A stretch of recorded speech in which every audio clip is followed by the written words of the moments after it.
ಆ ಗೌರವ ಸಲ್ತಾ ಇದೆ.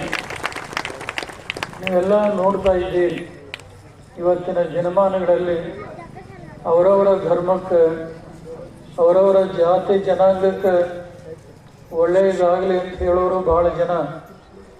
ಆದರೆ ಮಾನವ ಧರ್ಮಕ್ಕೆ ಜಯವಾಗಲಿ ಅಂತ ಹೇಳಿದಂಥ ಪರಮಾಚಾರ್ಯರು ಯಾರಾದರೂ ಆಗಿ ಹೋಗಿದ್ರೆ ಅವರು ಶ್ರೀಮದ್ ರಂಭಾಪುರಿ ವೀರ ಗಂಗಾಧರ ಜಗದ್ಗುರುಗಳು.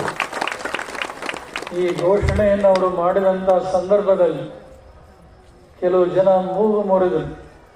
ಏನು ಹೇಳ್ತಾರೆ ರಂಭಾಪುರಿ ಜಗದ್ಗುರು? ಅವರಿಗೆ ನಮ್ಮ ಜಗದ್ಗುರ ದೂರದೃಷ್ಟಿ, ವಿಶಾಲ ಮನೋಭಾವ ಬಹಳ ಜನ ತಿಳ್ಕೊಳ್ಳಿಲ್ಲ. ಆದರೆ ಪ್ರಚಲಿತ ಸಂದರ್ಭಗಳನ್ನು ತಾವೆಲ್ಲ ನೋಡಿದರೆ ಇವತ್ತು ಧರ್ಮ ಮತ್ತು ಜಾತಿಗಳ